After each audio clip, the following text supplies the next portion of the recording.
ఒకసారి అందరూ కూడా ఎప్పుడైతే విగ్రహ ప్రతిష్టాపన జరిగిందో ఆ ఘడియ కోసమే అందరూ ఎదురు చూశారు.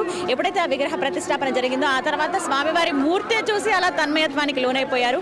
వారి ఆభరణాలు అలాగే వారి రూపం అంతా కూడాను 4.5 ఎత్తుల అడుగులో స్వామివారు కనిపిస్తూ ఉన్నారు. ఇందులో భాగంగా స్వామివారికి శిరస్సు నుంచి అంటే ఆపాదమస్తకం చూసుకుంటే గనక కిరీటం అలాగే మనకి వజ్రాలతోటి నామాలు తీర్చిదిద్దారు. ఎంత చక్కగా ఉన్నారు స్వామివారు. నల్లటి కృష్ణశిలతో సాలగ్రామంతో స్వామివారి విగ్రహాన్ని చెక్కిన సంగతి అందరికీ తెలిసిందే. Gautam neuro care brain stroke, migraine, fits, brain and spine surgeries కి బెస్ట్ న్యూరో సర్జన్. ఇందులో భాగంగా అటు ఇటు దశావతారాల దర్శనమిస్తూ ఆంజనేయుడు అలాగే గరుత్మంతుడు విగ్రహాలను కూడా అంతర్లీనంగా ఆ విగ్రహంలోనే పూర్తిగా చెక్కడం జరిగింది. ఆ శిలా తోరణంలో పూర్తిగా స్వామివారు నుంచున్నట్టుగా, కమలం పైన ఆయన నుంచున్నట్టుగా, చేతిలో ధనుర్బాణాలను ఆయన చేతబూనినట్టుగా మనకు కనిపిస్తుంది. అందులో బంగారంతో చేసినటువంటి ఆ బాణం కావచ్చు, ఆ విల్లు కానీ వారు పట్టుకుని ఇలా నుంచున్నారు. ముగ్ధ మనోహర రూపం అది.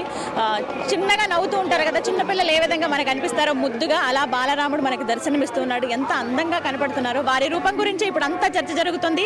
ఎవరి స్టేటస్లు చూసినా, ఎవరి డీపీలు చూసినా ఇప్పుడు అందరి డీపీల్లోనూ వాటిలోనూ రామయ్యే దర్శనమిస్తున్నారు. అందరూ అవే పోస్ట్ చేస్తూ ఉన్నారు ఫేస్బుక్లో కావచ్చు. ఇలా అని అయోధ్యలో ఉన్న వాళ్ళైతే వారి ఎక్స్పీరియన్స్ షేర్ చేస్తూ ఇలా స్వామివారి రూపాన్ని చూపిస్తున్నారు.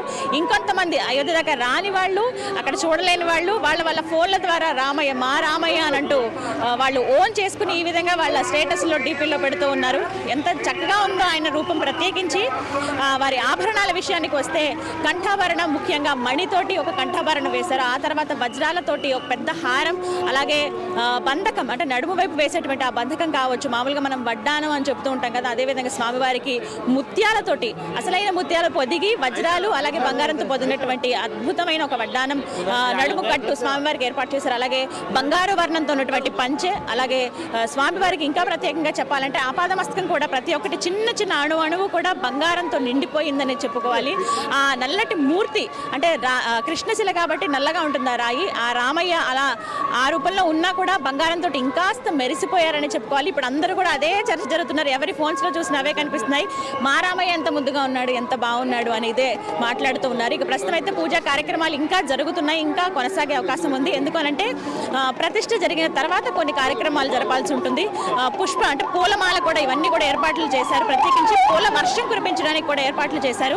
అలాగే ఎవరైతే ప్రముఖులు ఇప్పటి వరకు లోపల ఉన్నారో వాళ్ళు ఒక్కొక్కరుగా బయటికి తరలి వెళ్లే అవకాశం కూడా ఉంది కాబట్టి దానికి కూడా ఏర్పాట్లు చేస్తూ ఉన్నారు. అంటే ఎంత సెక్యూర్డ్గా లోపలికి వచ్చారు అంతే సెక్యూర్డ్గా బయటికి వెళ్లాల్సిన పరిస్థితి. ఎందుకంటే ఇప్పుడు ఇంకాస్త పబ్లిక్ ఎక్కువయ్యారు. ఇంతమంది వీవీఐపీలు వచ్చారని తెలిసేటప్పటికీ ఇంకా చుట్టుపక్కల వాళ్ళందరూ కూడా చుట్టుపక్కల గ్రామాల నుంచి ఎక్కువగా వచ్చిన పరిస్థితి. అలాగే ఇతర రాష్ట్రాల నుంచి ఎప్పుడో వచ్చి ఇక్కడ ఆల్రెడీ ఇక్కడ ఉండడానికి కూడా ఏర్పాట్లు చేశారు కాబట్టి వాళ్ళందరూ ఉంటున్నారు.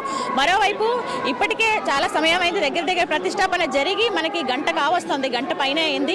ఇంకా కాసేపు ఇంకొక గంట పాటు, ఇంకొక గంట 20 నిమిషాల పాటు కూడా ప్రముఖులు ఎవరైతే ఉన్నారో వీళ్ళందరూ ఇక్కడ టెంపుల్ ఆవరణలోనే ఉంటారు. ఆ తర్వాత ఒక్కొక్కరుగా ఇక్కడ నుంచి వెళ్తారు. ఎందుకంటే ఇంతమందికి సెక్యూరిటీ అనేది కష్టం కాబట్టి ఒక్కొక్కరుగా తరలి వెళ్లే అవకాశం కనిపిస్తోంది. ఆ తర్వాత మిగతా పబ్లిక్ ఎలవ్ చేసే ఛాన్స్ ఉంది.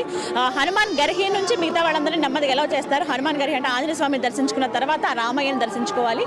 అయితే కామన్ పీపుల్ ఎవరైతే ఉన్నారో, సాధారణ భక్తులు ఎవరైతే ఉన్నారో ఆ రామయ్యను చూడాలంటే ఇంకొంత సమయం ఆగాల్సిందే, కళ్ళారా చూడాలంటే. ఇది ప్రస్తుతం ఆ రామయ్య విగ్రహం గురించే సర్వత్రా చర్చ జరుగుతోంది. జయ